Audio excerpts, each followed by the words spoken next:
Hello guys আজকে আমরা র্যাপসডি মানে ওয়েস্ট বেঙ্গল বোর্ডের হায়ার সেকেন্ডারি আর হায়ার সেকেন্ডারি ইংলিশ অল্টারনেট ইংলিশের যে বই সেই বইটারই ওয়ান অফ দ্য চ্যাপ্টার্স আমরা আজকে কভার করতে চলেছি। নাও এই অল্টারনেট ইংলিশের ক্লাস 11-এর যে 4টে প্রোজ আছে, one of these days, the Sundarbans inheritance, making writing simple and through the tunnel, সেটা আমার চ্যানেলে আপলোড করে দেওয়া আছে। If you guys are interested you can go and have a look. আর ক্লাস 12-এর Michael Angelo debut on stage, এই দুটোও আপলোড করে দেওয়া হয়েছে। ইফ ইউ আর ইন্টারেস্টেড দেখতে পারো না। আজকে আমাদের যে ইন্টারেস্টের বিষয় সেটা হচ্ছে ক্লাস 12-এর থার্ড প্রোজ, যেটা নাম হচ্ছে ওয়ার। এই পুরো সত্রটা শোনার পরে একটা মক টেস্ট আমি প্রিপেয়ার করেছি, যেটাতে এমসিকিউ টাইপ কোয়েশ্চেন্স আছে। এই পুরো স্টোরিটা শোনার পরে সেই মক টেস্টটা যদি তোমরা চাও তাহলে অ্যাটেন্ড করতে পারো, তাহলে বুঝতে পারবে যে কতটা তোমরা বুঝতে পেরেছো। সেই মক টেস্টের লিঙ্কটা আমি ডেসক্রিপশন বক্সে দিয়ে দিয়েছি। If you click on that link তাহলে সেই মক টেস্টে চলে যাবে, সেখান থেকে তুমি মক টেস্টটা দিতে পারো। না, এই ওয়ার এই শর্ট স্টোরিটা লিখেছিলেন লুইগি পিরান্ডেলো, এবং এটার আমরা টাইটেলটা দেখে বুঝতে পারছি এটা যুদ্ধের ভয়াবহতা নিয়ে, মানে কমন পিপলের উপরে যুদ্ধের কী প্রভাব পড়ে সেটার উপরেই এই শর্ট স্টোরিটা লেখা হয়েছে। তো আমরা প্রত্যেকটা লাইন পড়বো এবং প্রত্যেকটা লাইনের ইংলিশ টু বেঙ্গলি মিনিং করার চেষ্টা করব। Let's get started. The passengers who had left Rome by the night express had to stop until dawn at the small station of Fabriano in order to continue their journey by the small old-fashioned local joining the main line with Salmona. না, এখানে একটা journey বা বলা যেতে পারে একটা travel প্ল্যানের কথা বলা হচ্ছে, এবং এখানে দেখা যাচ্ছে যে সমস্ত প্যাসেঞ্জাররা আছে তারা হু হ্যাড লেফট রোম, তারা রোম থেকে সালমোনা যাওয়ার উদ্দেশ্যে বাড়ি থেকে বেরিয়েছে। এবং কোন ট্রেনে তারা বেরিয়েছে? Had left Rome by night express, রাত্রির একটা এক্সপ্রেস যেটা রাত্রে চলাচল করে, সেই নাইট এক্সপ্রেসে তারা রোম থেকে তাদের যাত্রা শুরু করেছে। এবং তারা আনটিল ডন, ভোর হতে হতে তারা এমন একটা গন্তব্যস্থলে পৌঁছেছে যেখানে তাদের থামতেই হয়েছে। এবং যেখানে তাদের থামতে হয়েছে সেটা একটা ছোট্ট স্টেশন। সেই স্টেশনটার নাম কি? ফ্যাব্রিয়ানো। স্টেশনটার নাম হয়তো ফ্যাব্রিয়ানো নয়, বা যে জায়গাটায় তারা নেমেছে সেই জায়গাটার নাম ফ্যাব্রিয়ানো। এবং কেন তারা ফ্যাব্রিয়ানোতে থামলো? তাদের তো যাওয়ার উদ্দেশ্য সালমোনাতে, কারণ in order to continue their journey by a small old fashion local, কারণ ওইখান থেকে তারা এই যে আগের ট্রেনটা এসছে সেটা একটা দূরপাল্লার ট্রেন ছিল, এবং এই দূরপাল্লার ট্রেনটা সরাসরি সালমোনা যায় না।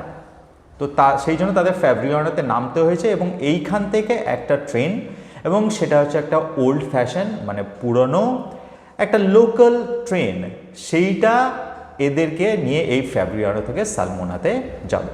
তার মানে বোঝা যাচ্ছে এই ফ্যাব্রিয়ানোর এই ট্রেনটাই সালমোনাকে জয়েন করেছে। At dawn in a stuffy and smoky second-class carriage in which 5 people had already spent the night.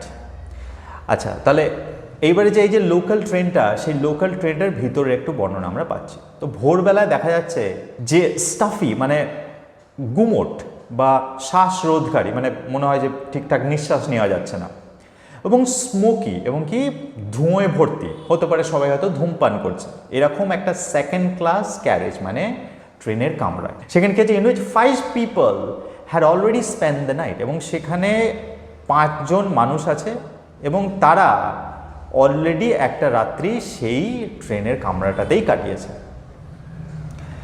এমতো অবস্থায় a bulky woman in deep mourning was hoisted in, ঠিক এইরকম অবস্থায় বাল্কি মানে যেন একটা বিশালাকার বা একটা স্থূল একটা মহিলা, ডিপ মোর্নিং মানে বিলাপ করতে করতে, কি হলো? হোস্টেড ইন মানে তাকে বোঝা গেল যে তাকে কেউ সাহায্য করে বা পথ দেখিয়ে ট্রেনের ভিতরে মানে সেই ক্যারেজটার মধ্যে তাকে নিয়ে এলো। হোস্টেড মানে কাউকে উপস্থাপিত। অলমোস্ট লাইক এ শেপলেস মানে আমরা জানি আকারহীন, বান্ডেল মানে আঁটি, মানে বোঝা যাচ্ছে যে সেই মেয়েটা আত্মস্থ অবস্থায় নেই, এবং সেই স্থূল মেয়েটাকে মনে হলো যে প্রায় একটা বান্ডিলকে বা একটা আঁটিকে, সেরকম আকারহীন একটা আঁটিকে যেরকমভাবে ক্যারি করা হয় সেরকম করে ক্যারি করে সেই মহিলাটিকে সেই ট্রেনের মধ্যে উপস্থাপিত করা হলো বা ট্রেনের কামরায় তাকে নিয়ে আসা হলো। বিহাইন্ড হার পাফিং অ্যান্ড মোনিং, আর তার ঠিক পিছনে গিয়েছিল, তার পিছনেও একজন ছিল, সে কী করছিল, পাফিং মানে হাঁপানো, এবং মনি, এবং সেও সেরকমই হাঁপাচ্ছিল এবং একটা শব্দ করছিল। ফলোড হার হাজব্যান্ড, এবং এই ব্যক্তিটা ছিল সেই স্থূলকায় মহিলাটির husband. A tiny man, thin and weakly. তো এই ব্যক্তিটার কীরকম আকার, এটা ঠিক তার ওয়াইফের থেকে উল্টো। সে ভীষণ টাইনি, ছোটোখাটো একজন মানুষ, থিন খুব রোগা, এবং উইকলি মানে খুব দুর্বল মনে হচ্ছে। হিজ ফেস ডেথ হোয়াইট, এবং তার মুখটা একদম কেউ মারা গেলে যেরকম সাদা ফ্যাকাশে হয়ে যায়, এই ব্যক্তিটার মুখটাও সেরকম ছিল। হিজ আইজ স্মল, তার চোখগুলো ছোট ছোট, অ্যান্ড ব্রাইট এবং উজ্জ্বল, and looking shy and uneasy, এবং তাকে দেখে মনে হচ্ছিল সে খুব লাজুক প্রকৃতির এবং সে খুব একটা স্বচ্ছন্দ বোধ করছিল না। আনইজি মানে সে একটু দেখে মনে হচ্ছিল তার একটু অস্বস্তি হচ্ছে। Having at last taken a seat, he politely thanked the passengers who had helped his wife. তারপরে শেষে অনেক কাজকর্মের পরে যখন সে একটা সিট পেল, তখন সেই সিটে সে বসে পোলাইটলি মানে খুব বিনম্রভাবে তাকে বাকি যারা প্যাসেঞ্জার অলরেডি ক্যারেজের মধ্যে ছিল, তারা হেল্প করেছিল তাদেরকে বসার জন্য বা ক্যারেজে ওঠার জন্য, তাদেরকে সে থ্যাংক ইউ জানালো, এবং তাদেরকে থ্যাংক ইউ জানিয়ে সেটা বললো যে আমি কৃতজ্ঞ যে আপনারা আমাকে এবং আমার ওয়াইফকে এই ক্যারেজের মধ্যে উঠতে এবং সিট পেতে সাহায্য করেছে। Who had room for her, এবং এখান থেকে বোঝা যাচ্ছে উনি কেন ওদেরকে থ্যাংক করছেন, কারণ তারা তাদের জন্য জায়গা করে দিয়েছে। Then he turned round to the woman trying to pull down the collar to her coat and politely inquired. তারপরে এরকম যারা ট্রেনের মধ্যে ছিল তাদেরকে সাহায্যের জন্য কৃতজ্ঞতা জানিয়ে সেই ব্যক্তিটা সেই তার ওয়াইফের দিকে তার মুখটাকে ঘোরালো, কিন্তু ওয়াইফের দিকে যখন মুখ ঘোরালো তখন দেখলো সেই ওয়াইফ তার কলার, সে একটা কোট পরেছিল সেই মেয়েটি বা সেই মহিলাটি সেই কোটের কলারটা টেনে নিয়েছে, এবং তার মানে বোঝা যাচ্ছে সে তার মুখটাকে ঢেকে রাখার চেষ্টা করছে। অ্যান্ড পোলাইটলি ইনকোয়ার্ড মানে জিজ্ঞাসাবাদ করে, এবং খুব বিনম্রভাবে তাকে জিজ্ঞাসা করলো। সেই ব্যক্তিটি কি জিজ্ঞাসা করলো, are you all right dear, বললো কি তুমি কি ঠিক আছো? The wife instead of answering, কিন্তু ওয়াইফ এই প্রশ্নের উত্তর দিল না। Pulled up her collar again to her eyes, সেই উত্তর না দিয়ে সে তার কোটের কলারগুলো তার চোখ পর্যন্ত টেনে নিল, মানে চোখগুলোকে ঢেকে নিল। So as to hide her face, মানে এমনভাবে টানছিল কলারগুলোকে দেখে মনে হচ্ছিল সে তার মুখটাকে লুকানোর চেষ্টা করছে। Nasty word muttered the husband with a sad smile, সেই হাজব্যান্ডটা একটা খুব দুঃখের একটা হাসি হেসে বলল ন্যাস্টি ওয়ার্ড, ন্যাস্টি মানে কদর্য, মানে এই পৃথিবীটা খুবই কদর্য। And he felt it his duty to explain to his traveling companions that the poor woman was to be pitied, for the war was taking away from her her only son. না, সেই মহিলাটি যেরকমভাবে ব্যবহার করছিল, সে কারোর সঙ্গে কথা বলছিল না, সে বিলাপ করছিল এবং তাকে মনে হচ্ছিল সে আত্মস্থ অবস্থায় নেই, এবং তাকে যখন জিজ্ঞাসা করা হলো আর ইউ অল রাইট, সে তখন ন্যাস্টি ওয়ার্ড এই কথা বলে তার প্রত্যুত্তর করলো। তো এইটাতে ওই যে হাজব্যান্ড ছিল সে বিব্রত বোধ করছিল, এবং সেই বিব্রত বোধ করে সে তার ফেলো যে প্যাসেঞ্জার ছিল তাদেরকে এটা জাস্টিফাই করার চেষ্টা করছিল যে আমার ওয়াইফ কেন এই ধরনের ব্যবহার করছে, এবং সেই জন্যই প্রথমে ওনাকে একটু অস্বস্তিতে দেখাচ্ছিল। সে বলল কি হি felt it his duty to explain to his travelling companions, মানে সে ভাবলো যে এটা আমার একটা কর্তব্য বা আমার একটা কর্তব্যের মধ্যে পড়ে যে আমি যাদের সঙ্গে ট্রাভেল করছি তাদেরকে এটা এক্সপ্লেন মানে বুঝিয়ে বলি যে সে এরকম কেন ব্যবহার করছে। অ্যান্ড পিটিড মানে, এবং সে এটা মনে করছিল যে আমি যদি পুরো ব্যাপারটা এক্সপ্লেন করি আমার ফেলো ট্রাভেলার্সদের, তাহলে এই মহিলাটার প্রতি সবারই করুণা, পিটি মানে করুণার জন্ম হবে, এবং সেই জন্যেই উনি পুরো ব্যাপারটা এক্সপ্লেন করে বললেন যে এই আমার ওয়াইফ, উনি এরকম বিলাপ করছেন এবং উনি কোনো প্রশ্নের উত্তর দিচ্ছেন না, চুপ করে বসে আছেন এবং তার মুখটা ঢাকা দিয়ে নিয়েছেন। তার কারণ হচ্ছে মানে এই যে যুদ্ধ, এই যুদ্ধের ফলে তার যে একমাত্র ছেলে বা তাদের যে একমাত্র ছেলে তাদেরকে দূরে সরিয়ে দিতে হচ্ছে, মানে যুদ্ধে পাঠাতে হচ্ছে। এবং এই যে তাদের একমাত্র সন্তানকে তাদের যুদ্ধে পাঠাতে হচ্ছে, সেই ব্যাপারটায় এই মহিলাটি বা এই মাদারটি ভীষণভাবে উদ্বিগ্ন, এবং সেই জন্যই উনি এরকম ব্যবহার করছেন। তো এই পুরো ব্যাপারটা ওনার হাজব্যান্ড যে ফেলো ট্রাভেলার ছিল তাদেরকে বর্ণনা করে বলল।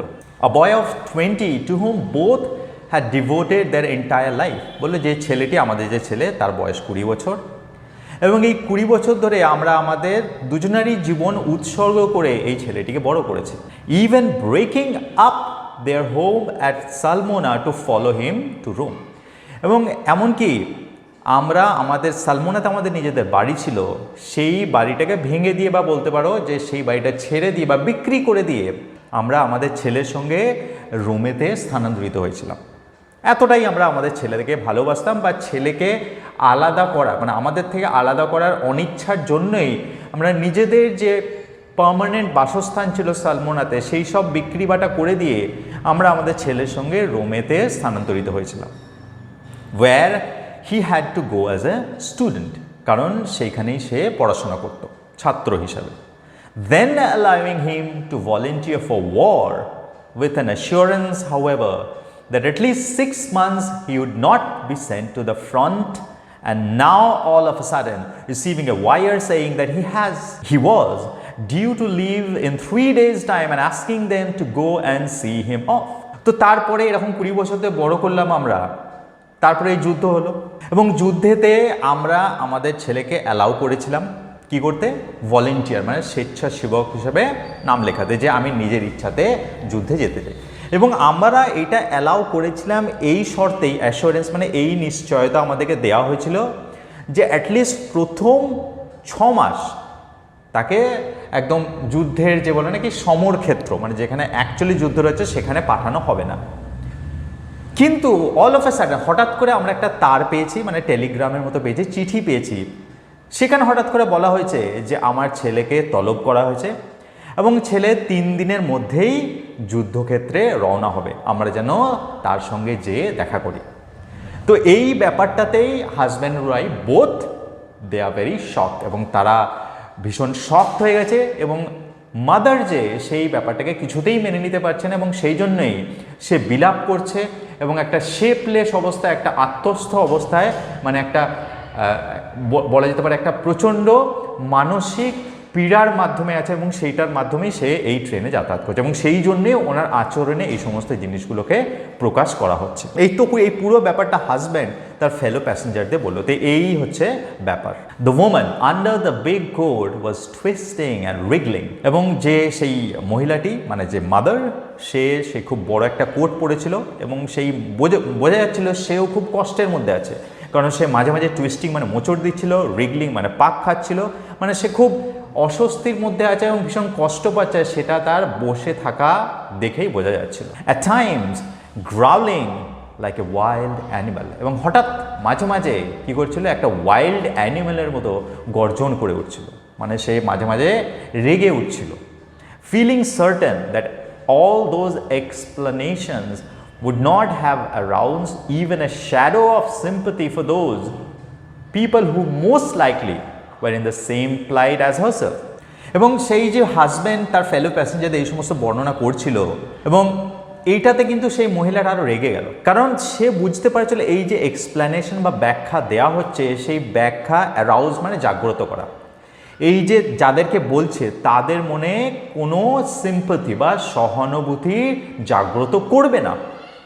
And the reason, what is the reason? সেই মহিলাটি বলছে বিকজ দ্য রিজন ইজ, যাদেরকে এই কথাগুলো বলা হচ্ছে তারাও মোস্ট লাইকলি মানে সম্ভবত ওয়্যার ইন দ্য সেম প্লাইট, তারাও এই একই দুর্দশার মধ্যে দিয়ে যাচ্ছে। তো সেই জন্যেই এই ব্যাখ্যাটা যখন হাজব্যান্ড করছিল, সেই মহিলাটি সেই ব্যাখ্যা শুনে গর্জন করে উঠলো কি, কেন তুমি ওদেরকে বলছো? ওরাও ঠিক আমরা যেরকম কষ্টের মধ্যে আছি, দুর্দশার মধ্যে আছি, ওরাও ঠিক সেই রকম দুর্দশার মধ্যে দিয়ে যাচ্ছে। One of them who had been listening with particular attention said, ওই 5 জনের মধ্যে একজন যে খুব মনোযোগ দিয়ে কথাগুলো শুনছিল, সে তখন বলে উঠলো, you should thank God that your son is only leaving now for the front.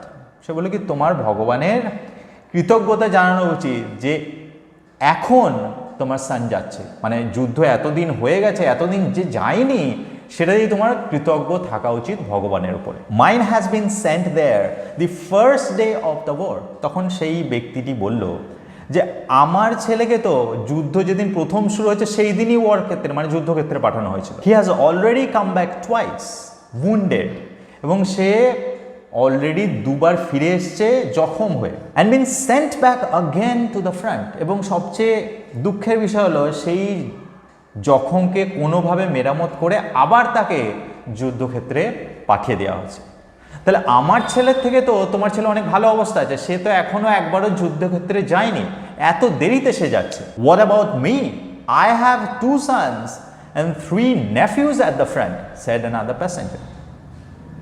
তখন আরেকজন যে যাত্রী ছিল, আর আমাকে কি বলবে তাহলে? আমার তো 2টো ছেলে আর আমার 3টে ভাগ্নে, সবাই যুদ্ধক্ষেত্রে আছে। Maybe, but in our case it is our only son venture the husband. তখন হাজব্যান্ড যে শুনছিল কথাগুলো বা যে ব্যাখ্যা দিচ্ছিল, সে একটু উদ্যোগী হয়ে বলল কি হ্যাঁ ঠিক আছে, তোমরা যেটা বলছো তোমরা একদম ঠিকই বলছো, কিন্তু আমাদের ক্ষেত্রে ব্যাপারটা আলাদা।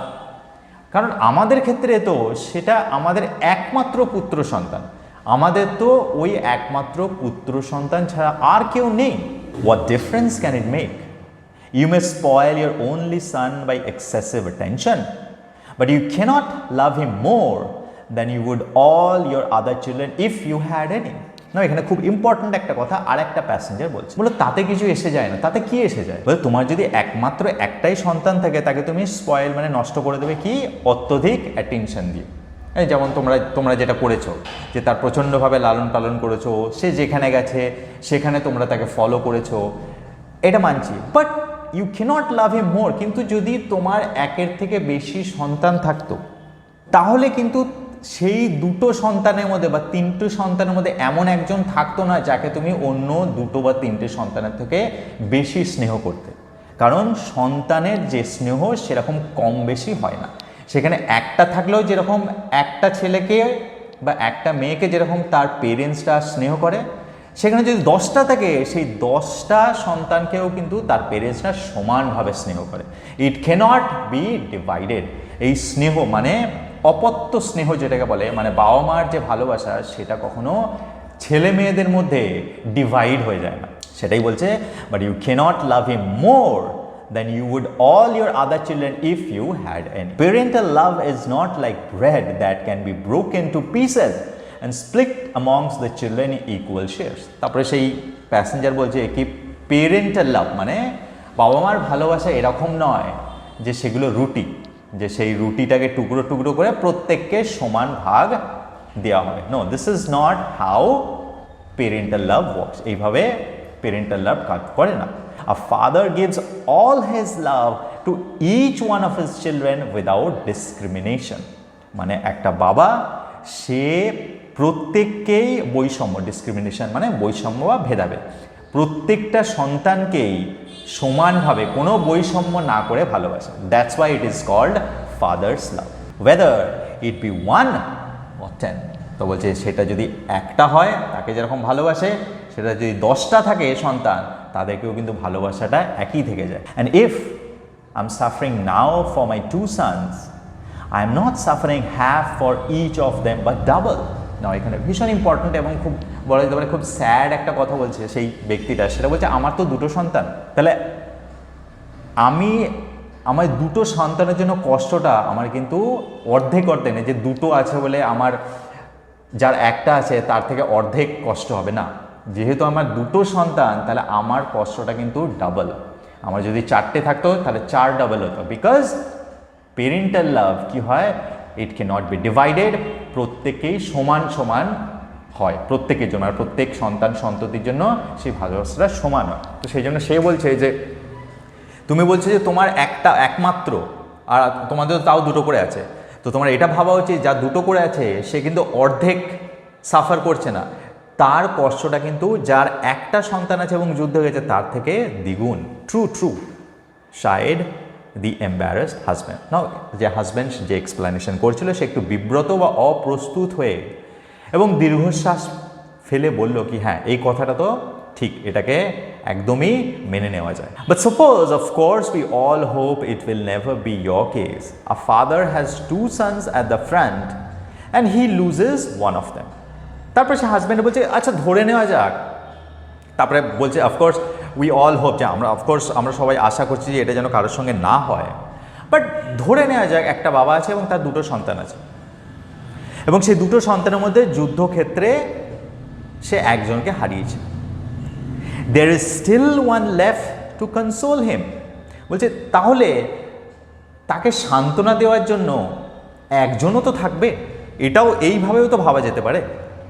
Yes, answered the other. তারপরে আরেকজন বলে কি হ্যাঁ তুমি এই কথাটাও ঠিকই বলেছো, গেটিং ক্রস, কিন্তু এটা বলে সে একটু মনে হলো কি একটু বিরক্তই হলো, এবং একটু বিরক্তের সঙ্গে সে আবার এক্সপ্লেনেশনটা দিচ্ছে। A son left to console him, but also a son left for whom he must survive.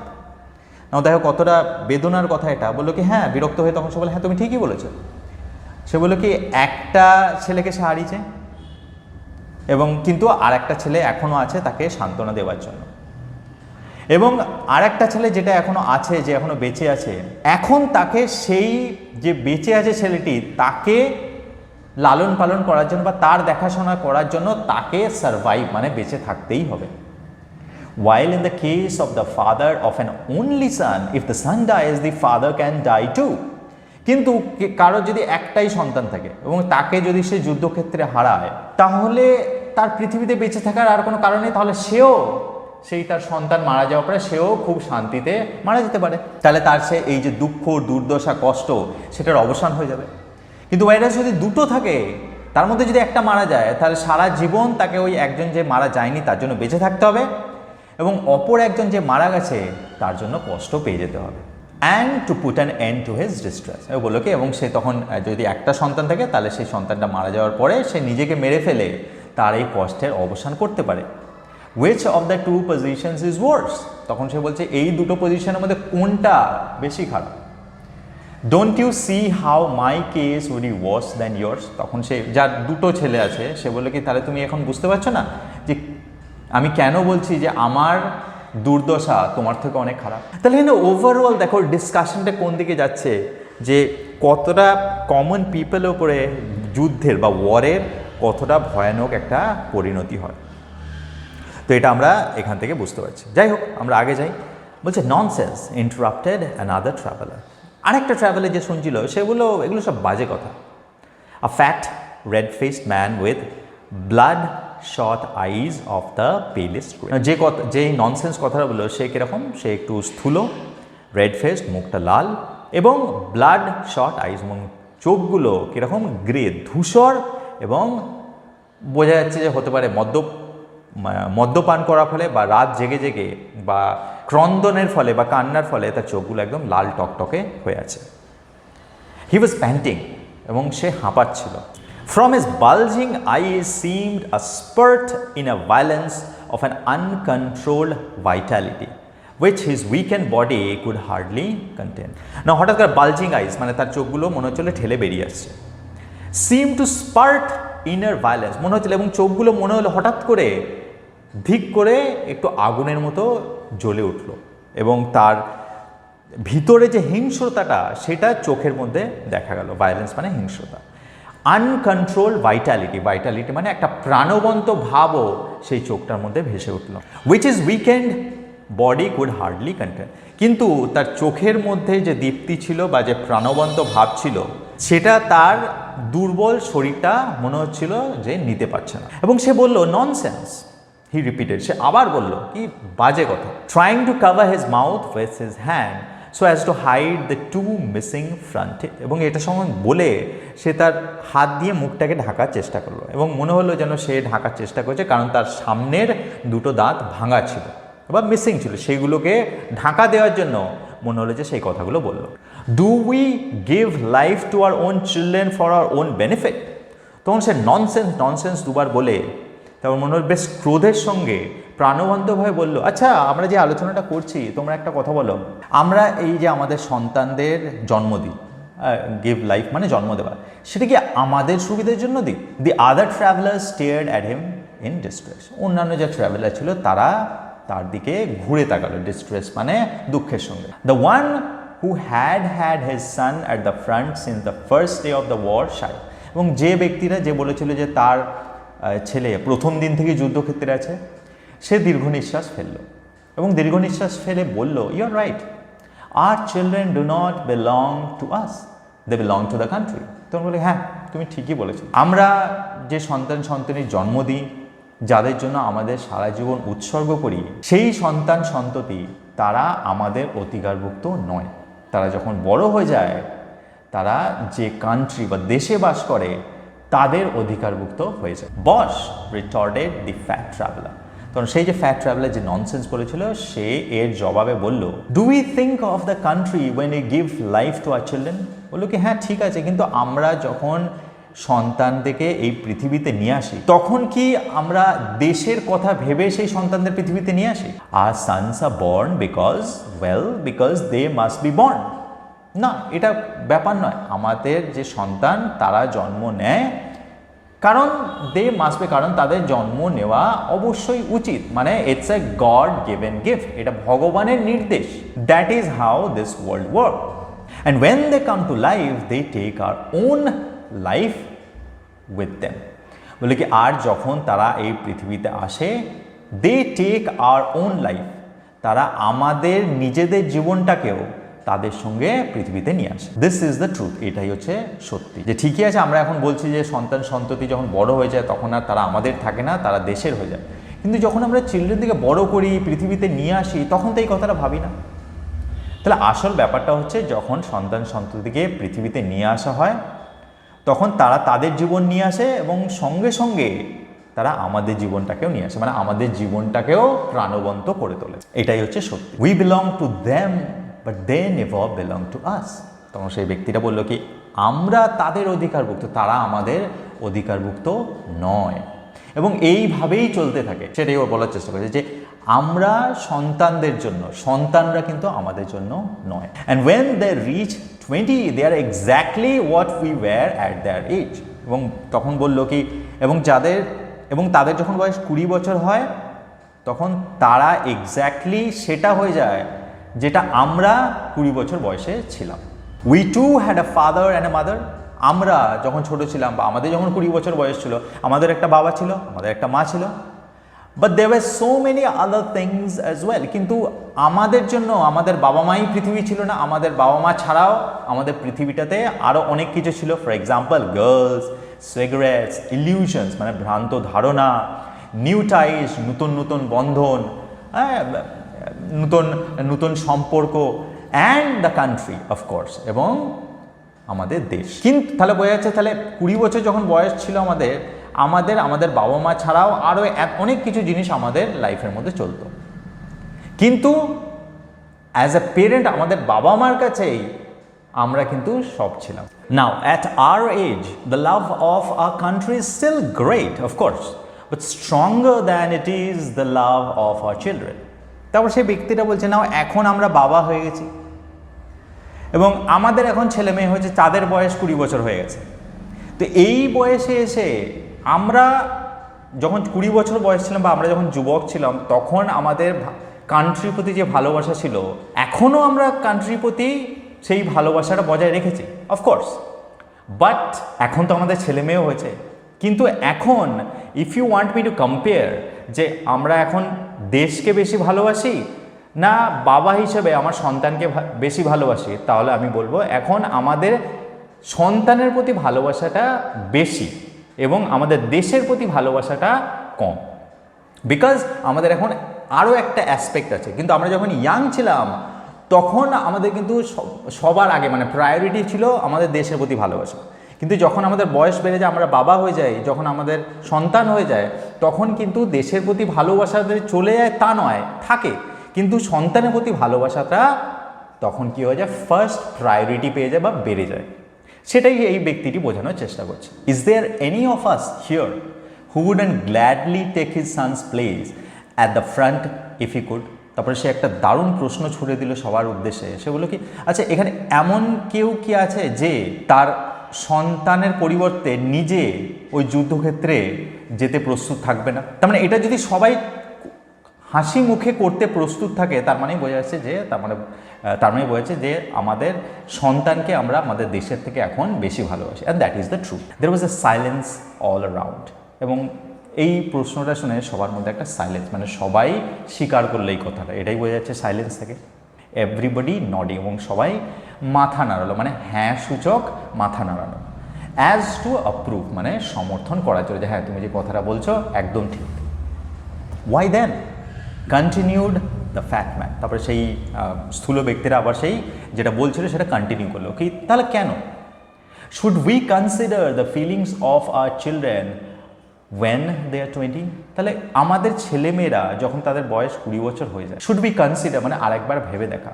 তো should we consider the feeling of our children, আমাদের ছেলে মেয়েদের যে ফিলিংস, অনুভূতি, সেটা কীরকম, সেটা কি আরেকবার ভেবে দেখা উচিত নয়? কারণ আমাদের মনে রাখতে হবে তাদের বয়স এখন 20 বছর এবং তারা যেটা চায় তারা সেটাই করবে। Isn't it natural that at their age they should consider the love for their country? I'm speaking of a decent boys, of course, even greater than the love for us. তো সে কী বলছে, সেই ব্যক্তিরা বলছে যে হ্যাঁ তোমরা সবাই এখন ডিপ্রেস, স্যাড আছো, তোমাদের খারাপ লাগছে যে আমাদের ছেলেমেয়েরা কেন ভলেন্টিয়ার করছে যুদ্ধে যাওয়ার জন্য, তারা কি আমাদের কথা ভাবে না যে আমাদের কত কষ্ট হবে? সে বললো তোমাদের এটা করা উচিত নয়, কারণ এটা খুবই স্বাভাবিক যে একটা ছেলে তার যখন 20 বছর বয়স হয়ে যায় সে কি হয়, সে তার কান্ট্রিকে তার পেরেন্টসদের থেকে বেশি ভালোবাসবে। That's very natural. এবং সে বলছে অবশ্যই সেই ছেলেটা, আমি সেই সমস্ত ছেলেদের কথা বলছি যারা ভালো ছেলে, ডিসেন্ট বয়েজ অফকোর্স, এবং even greater than the love for us, এবং তাদের যে কান্ট্রির প্রতি ভালোবাসা সেটা আমাদের প্রতি ভালোবাসার থেকে বেশি হবে, কারণ আমাদের যখন 20 বছর বয়স ছিল আমরাও সেটাই করেছি। তো তাহলে এটার জন্য ইউ শুডন্ট ফিল ব্যাড, এটার জন্য তোমাদের খারাপ লাগা উচিত নয় যে আমাদের ছেলেমেয়েরা আমাদেরকে প্রায়োরিটি না দিয়ে দেশের যুদ্ধের জন্য উদ্যোগী হচ্ছে। Isn't it natural that it should be so, as after all they must look upon us as old boys who cannot move anymore and must sit at home. তারপর বলে কি এটা কি স্বাভাবিক নয় যে আমাদের যারা ছেলেরা, যারা যুবক হয়ে গেছে, তারা আমাদেরকে কি হিসাবে দেখে, বৃদ্ধ হিসাবে দেখে, এবং যেহেতু আমরা বৃদ্ধ হয়ে গেছি তাহলে আমরা সঠিকভাবে নড়াচড়া করতে পারবো না বা যুদ্ধের জন্য প্রস্তুত নয় এবং আমাদেরকে বাড়িতে থাকা উচিত। তাহলে সেই জন্যই তো তারা উদ্যোগী হয়ে কি করছে, আমাদের পরিবর্তে যুদ্ধক্ষেত্রে যাওয়ার জন্য উদ্যোগী হয়েছে। কারণ তারা যখন আমাদের দিকে তাকাচ্ছে অ্যাজ এ পেরেন্টস, তারা দেখতে পাচ্ছে যে we are not ready to fight. That is the reason তারা কী করছে, তারা আমাদের জায়গাটাকে নিতে প্রস্তুত আছে।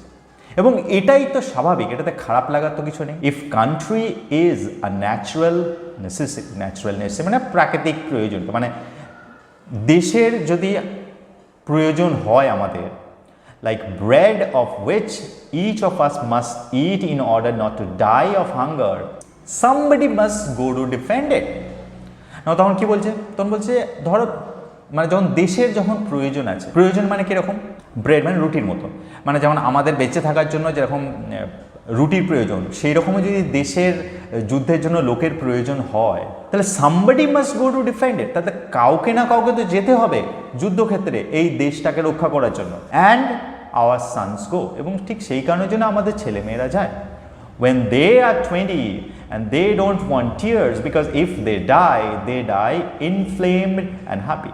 বলছে সেই জন্যই তো আমাদের ছেলেরা যাদের যখন বয়স 20 বছর হয় তারা যুদ্ধক্ষেত্রে যায়, অ্যান্ড দে ওয়ান্ট টিয়ার্স, এবং তারা যখন যায় তারা চায় না যে আমরা তাদের জন্য কাঁদি, বিকজ ইফ দে ডাই, কারণ তারা যদি যুদ্ধক্ষেত্রে যে মারা যায় তাহলে তারা ইনফ্লেম মানে উদ্দীপ্ত হয়ে এবং খুশি অবস্থায় তারা মারা যায়।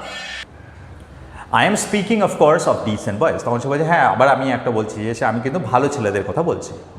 নাও if one dies young and happy, বলো কি নাও এবারে ব্যাপারটা চিন্তা করো, কেউ যদি ইয়াং মানে যুবক অবস্থায় এবং খুশি খুশি মারা যায়, without having the ugly sides of life, এবং তাকে যদি এই জীবনের কুৎসিত দিকটা না দেখতে হয়, দি বোর্ডম মানে এই একঘেয়েমি অফ ইট, এই যে জীবনের যে একটা একঘেয়েমিতা আছে সেইটা যদি তাদের না দেখতে হয়, উইদাউট হ্যাভিং দ্য পেটিনেস মানে এই ক্ষুদ্রতা, দ্য বিটারনেস অফ ডিসইলিউশন মানে মোহভঙ্গ বা স্বপ্নভঙ্গের যে একটা তিক্ততা, সেটাকে যদি তাদের না দেখতে হয় এবং এই সমস্ত আগলি সাইড একটা লাইফের যে হয় সেগুলো না দেখে সেই ইয়াং অবস্থায় হ্যাপি অবস্থায় যদি মারা যায়, isn't it a good thing? What more can be ask for him. তাহলে এর থেকে আর বেশি আমরা আমাদের সন্তানের জন্য কি আশা করতে পারি? Everyone should stop trying. এবং তারপরে সে বলছে যে, এবং ঠিক এই কারণের জন্য আমার মনে হয় সবার কাঁদা বন্ধ করা উচিত। এভরিওয়ান শুড ল্যাভ, সবার ইনস্টেড অফ দ্যাট সবার হাসা উচিত। অ্যাজ আই ডু, যেরকমভাবে আমি হাসছি, অর অ্যাটলিস্ট থ্যাংক গড, আর যদি নাও হাসতে পারে অ্যাটলিস্ট ভগবানের কৃতজ্ঞতা জানানো উচিত। অ্যাজ আই ডু, যেরকমভাবে আমি করি। Because my son before dying, কারণ আমার নিজের ছেলে সে মারা যাওয়ার আগে সেন্ট মি এ মেসেজ, আমাকে একটা মেসেজ পাঠিয়েছিল সেইং, এবং সেটাতে সে বলেছিল that he was dying satisfied at having ended his life in the best way he could have wished. এবং সে শেষ মেসেজে সে আমাকে বলেছিল যে সে যেভাবে মৃত্যুর আশা করেছিল বা ইচ্ছা করেছিল সে ঠিক সেইভাবেই মারা যাচ্ছে, এবং সেই জন্যেই সে স্যাটিসফাইড মানে সন্তুষ্ট, এবং তার যে মৃত্যু হচ্ছে সেই মৃত্যুতে সে দুঃখিত নয়, সে যথেষ্ট সন্তুষ্ট। এবং সেই মেসেজটা আমাকে পাঠিয়েছিল। That is why as you see I do not even wear mourning. এবং ঠিক সেই জন্যেই তুমি দেখতেই পাচ্ছ আমি কিন্তু আমার সন্তানের জন্য বিলাপ করছি না। I am happy for my son. তাহলে এই রকম একটা র্যাশনাল বা কারণ সে দেখালো তার সন্তানের মৃত্যুর জন্য। হি shook his light fawn as to show it. His livid lip over his missing teeth was trembling. নাও এরপরে দেখো এই শর্ট স্টোরিটা একটু অন্য মোড় নিচ্ছে। তো এর আগে যতগুলো সব পজিটিভ বললো যে আমি আমার সন্তানের যে মৃত্যু সেটাকে কত ভালোভাবে নিয়েছি, তোমাদেরকে এইভাবে নেওয়া উচিত, কারণ আমাদের সন্তান আমাদের বিলং করে না, আমরা সন্তানদের প্রতি বিলং করি, মানে আমরা সন্তানের অধিকারভুক্ত।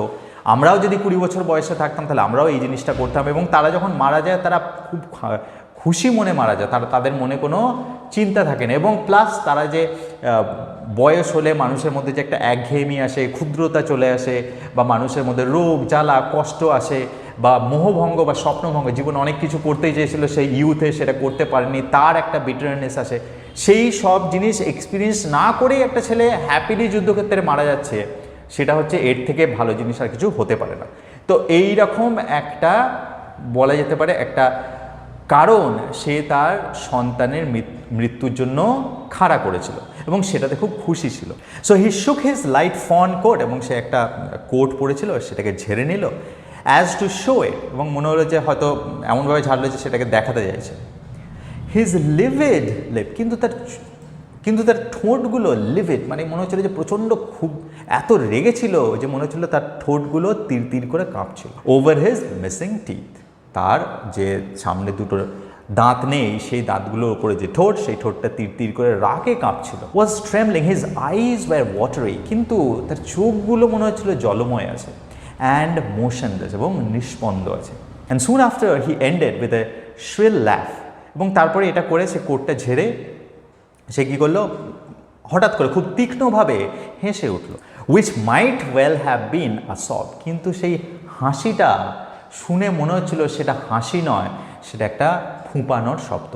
মানে খুব চরম বেদনা কেউ যদি ফুপিয়ে ফুপিয়ে কাঁদে তখন যে তীক্ষ্ণ আওয়াজ বেরোয়, ঠিক মনে হচ্ছিল যে সেরকম একটা ব্যাপার। Quite so agreed the others, কিন্তু বাকি সবাই যারা ছিল তারা ভাবলো যে সে হাসছে, এবং সেই জন্য তারা কী করলো, অ্যাগ্রি করলো এবং সম্মত হল, বলে কি হ্যাঁ তুমি ঠিকই বলেছো, আমাদেরকে এইরকমভাবেই ভাবা উচিত। The woman who bundled in a corner under her coat, সেই যে স্থূল মেয়েটা যে একটা কর্নারে সেই কোটের মধ্যে তার মুখটা চাপা দিয়ে জবু থবু হয়ে বসেছিল, had been sitting and listening had for the last 3 months tried to find in words of her husband and her friends something to console in her deep sorrow. সে কী করছে, লাস্ট 3 মাস থেকে তার বন্ধুরা, তার হাজব্যান্ড, তারা সবাই তাকে বিভিন্নভাবে বোঝানোর চেষ্টা করছিল, বিভিন্নভাবে সান্ত্বনা দেওয়ার চেষ্টা করছিল, কিন্তু কারোর কথাতেই বা কারোর শব্দেতেই সে কোনো সান্ত্বনা পায়নি। সে সবসময় কী ছিল, গভীর দুঃখের মধ্যেই কাটাচ্ছিল, যে তার এই সন্তান তাদের থেকে দূরে চলে যাচ্ছে, এর যে গভীর বেদনা সেটার কোনো কনসোলেশন সে কোথাও পায়নি। Something that might show her how a mother should resign herself to send her son not even to death but to a probable danger of life. এবং সবাই কনসোল করছিল কি, তাকে সান্ত্বনা কিসের ব্যাপারে দিতে চাইছিল, যে তাকে রিজাইন মানে সমর্পণ করে নেওয়া বা মেনে নেওয়া। তো তাকে এটা মেনে নিতে হবে যে তার একমাত্র যে ছেলে, সে একমাত্র ছেলেকে সে যেন যুদ্ধে পাঠাতে রাজি হয়ে যায়। এবং যুদ্ধে পাঠালে not only danger of life তো আছে, মানে জীবনের ঝুঁকি নয়, মৃত্যু পর্যন্ত হতে পারে। তাহলে তার একমাত্র ছেলেকে সে কিভাবে নিজের ইচ্ছায় যুদ্ধক্ষেত্রে পাঠাবে, যেখানে তার ছেলের জীবনের ঝুঁকি আছে, এমনকি মৃত্যু হতে পারে সেখানে। এবং সেই জন্য তার বন্ধুরা বা তার হাজব্যান্ড যতই তাকে কনসোল করা বা সান্ত্বনা দেওয়ার চেষ্টা করুক, কোথাও সে সান্ত্বনাসূচক কিছুর আভাস পায়নি। Yet not a word had she found amongst the many that had been said. মানে সে বলছে কি, সবাই অনেকভাবে বোঝানোর চেষ্টা করেছে, কিন্তু সে তার মনকে কিছুতেই বোঝাতে পারেনি। And her grief, মানে বিষাদ, had been greater in seeing that nobody, as she thought, could share her feelings. এবং তার বেদনা বা তার বিষাদটা আরও বেড়ে গিয়েছিল যখন সে এটা অনুভব করেছিল যে তার যে অনুভূতি, সেই অনুভূতিটা কেউই শেয়ার মানে বুঝতে পারছে না, যে সে কতটা বিষাদের মধ্যে দিয়ে যাচ্ছে এবং সে কি ভাবছে সেটা কেউই বুঝতে পারছে না, এবং সেটার জন্য সে আরও দুঃখিত ছিল। But now the words of the traveller amazed and almost stunned হার।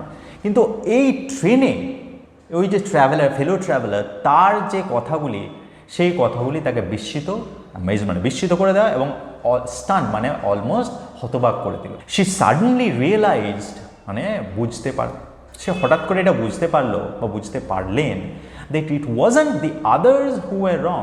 উনি বুঝতে পারলেন যে হঠাৎ করে তার একটা অনুভূতি হলো সেই মেয়েটি, যে বাকি যারা ছিল, সে এর আগে কী ভাবছিল, যারা তাকে বোঝাতে আসছিল ভাবছিল যে তারা কেউ তার কথাটা বুঝতে পারছে না, তারা সবাই ভুল, সে ঠিক। কিন্তু হঠাৎ করে সে এখন রিয়েলাইজ করলো যে না, বাকি যারা ছিল তারা ভুল নয়, could not understand her, এবং এরকম না যে তারা তাকে বুঝতে পারছিল না, but herself who could not rise up to the same height of those fathers and mothers willingness to resign themselves.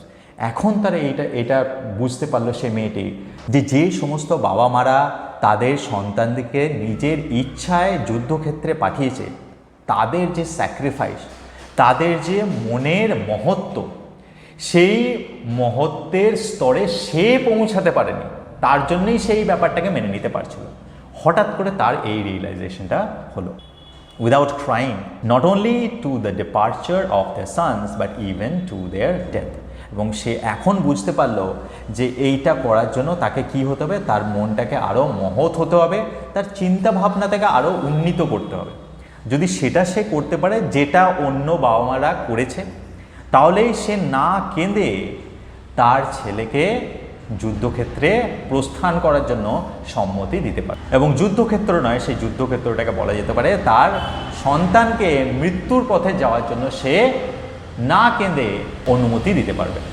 She lifted her head, সে তার মাথাটা তুলল। She bent over from her corner, trying to listen with great attention to the details the fat man was giving to his companions about the way his son had fallen as a hero.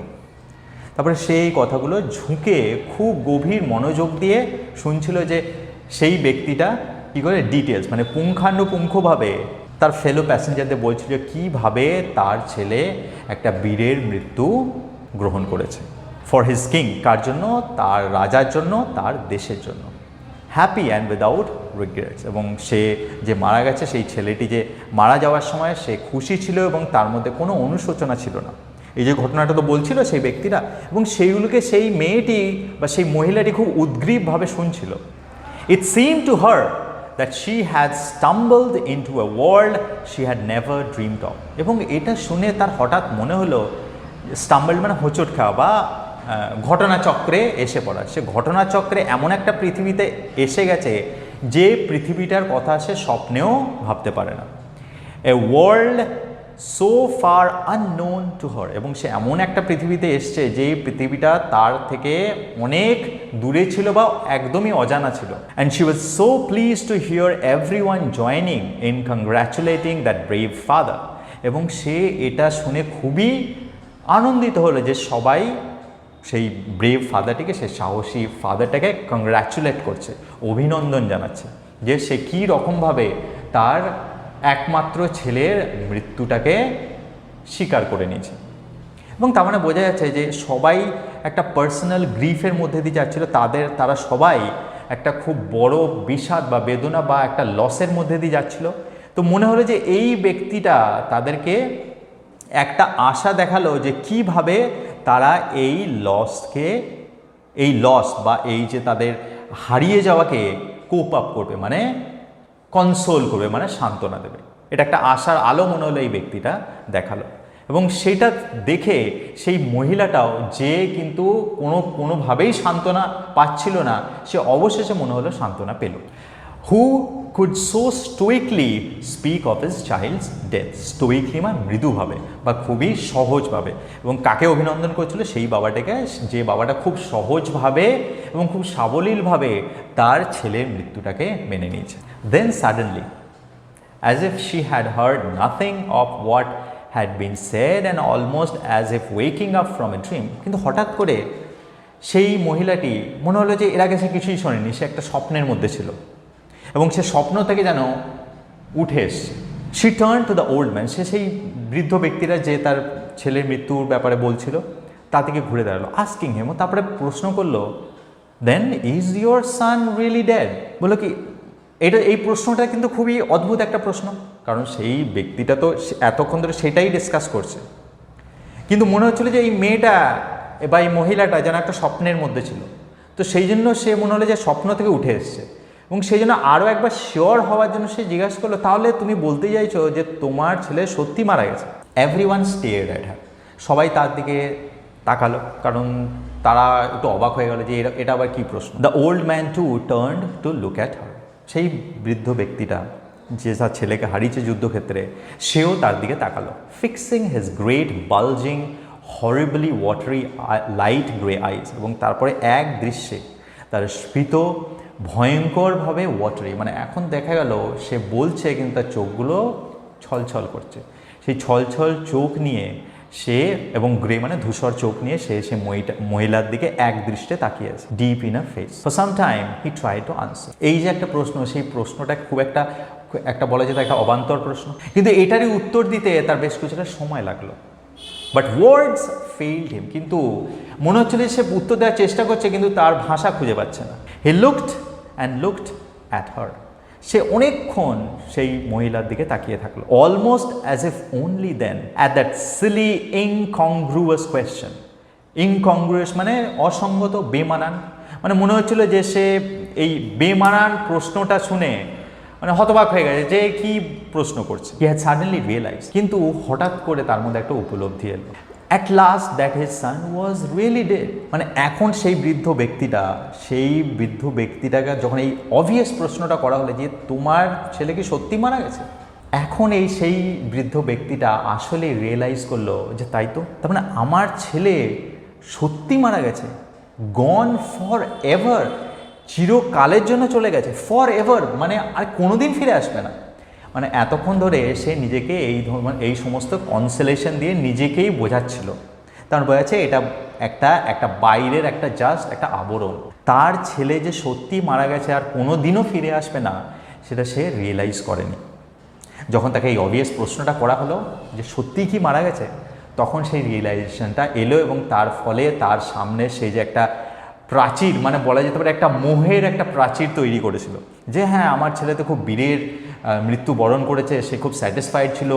কি হতো বৃদ্ধ হলে এই যে বৃদ্ধ বয়সের কত কিছু রোগ যন্ত্রণা জ্বালা ক্ষুদ্রতা, মানুষের মন সংকীর্ণ, যে এই সমস্ত ভোগ করতে হতো, তার পরিবর্তে 20 বছর বয়সে বীরের মৃত্যুবরণ করছে, আমি খুশি। কিন্তু সেগুলো সবই বোঝা যাচ্ছে যে মোহভঙ্গের মতো। তাকে যখন এই প্রশ্নটা বলা হলো তখন সে রিয়েলাইজ করলো সত্যি তো আমার ছেলে চিরদিনের জন্য চলে গেছে আর কোনোদিন ফিরে আসবে না। এবং সেই জন্য হিজ ফেস কন্ট্রাক্টেড, এবং এই রিয়েলাইজেশনটা তার যখন নিজেরও হলো, তার চোখটাও বা তার মুখটাও সংকুচিত হয়ে গেল। খুব কেউ যন্ত্রণায় হলে কী হয়, ফেসগুলো গিয়ে সংকুচিত হয়ে যায়, ঠিক সেরকম হয়ে গেল। বিকেম হরিবলি ডিস্টর্টেড, এবং সেই মুখটা হরিবলি ডিস্টর্টেড মানে বিকৃত হয়ে গেল। Then he snatched in haste handkerchief from his pocket, এবং খুব তাড়াহুড়ো করে তার পকেট থেকে একটা হ্যাঙ্কারচিফ, স্ন্যাচ মানে কেড়ে নেওয়া বলা যেতে পারে, টেনে একটা হ্যাঙ্কারচিফ বের করলো। To the amazement of everyone, এইরকম হঠাৎ করে সেই ব্যক্তিটার মধ্যে এরকম একটা পরিবর্তন দেখে সবাই অবাক হয়ে গেল। Broke into harrowing, heartbreaking, uncontrollable sobs, এবং তারপরে হ্যারোয়িং মানে মর্মভেদী, হার্ট ব্রেকিং মানে হৃদয় বিদারক, আনকন্ট্রোলেবল মানে যেটা নিয়ন্ত্রণের বাইরে, সেই রকমভাবে একটা চিৎকার করে ফুপিয়ে ফুপিয়ে কেঁদে উঠতে লাগলো। তার মানে বোঝা যাচ্ছে ফাইনালি এই যে ব্যক্তিটা সে রিয়েলাইজ করেছে যে সে আসলে কি হারিয়েছে। তার মানে দেখা এই যে স্টোরিটা, এই এই স্টোরিটার মধ্যে যিনি লিখেছেন উনি প্রথমে একবার আশার আলো দেখিয়েছিলেন মাঝখানে, যে হ্যাঁ আমরা ওয়ারে যারা মারা যায় তাদেরকে আমরা এই হিসাবে নিতে পারি, কিন্তু শেষে বলছেন এগুলো সবই ব্যর্থ, এগুলো সবই মোহ। কেউ যখন তার নিজের সন্তানকে হারায় তার কনসোলেশন কিছু হতে পারে না, সেটার কনসোলেশন ওয়ারও হতে পারে না। ওই যে বলছে না, সে মৃত্যুবরণ করেছিল তার কান্ট্রির জন্য, তার কিংয়ের জন্য, বাট সেইটা একটা বাবা মার জন্য কোনো সান্ত্বনা হতে পারে না। একটা বাবা মা যখন তার সন্তানকে হারায় তার কোনো কনসোলেশন হতে পারে না, সেটাই এন্ড অফ দ্য স্টোরি কিন্তু আমরা দেখতে পেলাম। মানে যে লস তারা করছে সেই লসটা হচ্ছে ইররিপ্লেসেবল, সেটাকে ভরা যায় না। সেটা যদি কারো একটা সন্তান হয়, সে যদি তাকে হারায় সেই লসটা, কারো যদি 10টা হয় 10 জনকে হারায়, বা কারো যদি 2টো থাকে তার মধ্যে একটাকে হারায়, প্রত্যেকটা সিচুয়েশনেই কিন্তু loss is equally bad, equally heart breaking. প্রত্যেকটা লসই কিন্তু সমানভাবে হৃদয় বিদারক, এবং প্রত্যেকটা লসেই যারা পেরেন্টস আছে তারা সমানভাবে সাফার করে। কারণ ওই 3টে সিচুয়েশনই আমরা কিন্তু এখানে দেখলাম। কারো যদি একমাত্র একটাই সন্তান থাকে সে তো ভীষণ ব্যথা পাচ্ছে, কারো যদি 2টো থাকে, 2টোর মধ্যে একটা মারা গেলে আরেকজন থাকলে তাকে আবার সে আরেকজনের জন্য বেঁচে থাকতে হচ্ছে এবং সারা জীবন কষ্ট পেয়ে যেতে হচ্ছে। আর কারো যদি 2টোই মারা যায়, আর কারো যদি 10টা থাকে সে 10টাই মারা যায়, তাহলে তার বেদনাটা কীরকম আমরা বলেছিলাম 10 গুণ বেড়ে যায়। কারণ আমরা আমাদের সন্তানদের বা যায় বাবা মা হয় তারা তাদের সন্তানদের ভাগ করে ভালোবাসে না, সবাইকে ইকুয়ালি 100% দিয়েই ভালোবাসে। ওকে, তাহলে এখান থেকে আমরা এখন চারিদিকে যে ওয়ার্স দেখছি, ইউক্রেন রাশিয়া ওয়ার চলছে, প্যালেস্টাইন ইসরায়েল ওয়ার চলছে, Gaza Hamas, this wars are happening, this wars are happening. এই ওয়ারের ফলে কমন পিপলের উপরে কতটা প্রভাব পড়ে, এবং কমন পিপল যারা হারায় তারাই কিন্তু তাদের সন্তানদেরকে হারায়, যাদেরকে তারা 20 বছর 25 বছর ধরে নিজেদের জীবন উৎসর্গ করে বড় করে, তারা তখন সেই যুদ্ধে যে প্রাণ হারায়, এবং সেটা খুবই হৃদয় বিদারক, এবং সেটার কোনো কনসোলেশন হতে পারে না, সেটার কোনো রিপ্লেসমেন্ট হতে পারে না। That's how bad, that's how harrowing, মানে that's how horrible war is. এবং সেটাই এখানে আমাদেরকে স্টোরি রাইটার বলতে চেয়েছেন এই শর্ট স্টোরিটার মাধ্যমে। I hope you understood this. Thank you for watching. Thank you for listening. Have a wonderful day. My name is Kutubuddin. Tata.